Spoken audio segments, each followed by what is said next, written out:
எத்தனையோ பண்டைய சமீப தமிழ் இலக்கணத்துல தீபத்தூணை பத்தி எழுதியிருக்கிறாங்க, உச்சி பிள்ளையார் கோவில் தூணை பத்தி எழுதியிருக்காங்க. அதற்கான வரலாற்று சான்று இருக்கு. அப்படி இருக்கும் பொழுது எல்லா தீபத்திலும் ஏற்ற வேண்டும் என்று கேட்கவில்லை, தீபத்தூணில் ஏற்ற வேண்டும் என்று கேட்டிருக்கின்றார்கள். இன்னைக்கு இந்த அறநிலைத்துறை சார்பாக வாதாடிய வக்கீல் ஜோதி என்ன சொல்றாரு? முருகனுக்கு 2 மனைவி இருக்கிறதுக்காக 2 தூண்ல ஏற்ற முடியுமா?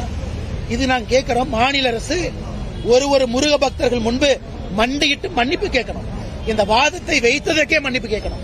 முருகனுக்கு 2 மனைவி இருப்பதற்காக 2 தூணிலே ஏற்ற முடியும் என்று அறநிலைத்துறை சார்பாக வாதாடி இருக்கக்கூடிய ஜோதி சொல்றாருன்னா, எங்களை பொறுத்தவரை திமுக அரசுடைய கருத்தாகத்தான் நாங்க பார்க்கிறோம்.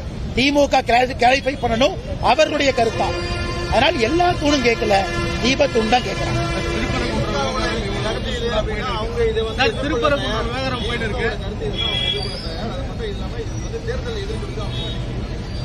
அண்ணே, உறுதியாக தேர்தலில் எதிர்கொள்ளும். என்ன கேரளாவை எடுத்துக்கலாம், சபரிமலையினுடைய இஷ்யூ என்ன கேரளாவுடைய உள்ளாட்சி தேர்தலில் எதிரொலித்திருக்கிறது.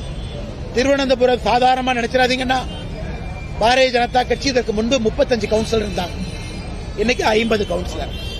காங்கிரஸுக்கு நாங்க 35 இருந்த போது 9 தான் இருந்தாங்க, இன்னைக்கு காங்கிரஸுக்கு 19.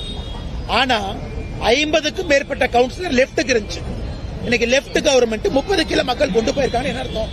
திருவனந்தபுரத்தில் மட்டுமே கேபிட்டல் சிட்டி எங்க சிஎம் உட்கார்றாரோ அந்த இடம் உட்பட பாரதிய ஜனதா கட்சிக்கு வாக்களித்திருக்கிறாங்க. நான் நிறைய சமுதாய தலைவர்களுக்கு அரசியல் பேச விரும்பல. நிச்சயமாக தமிழக அரசியல்ல இது எதிரொலிக்கும்.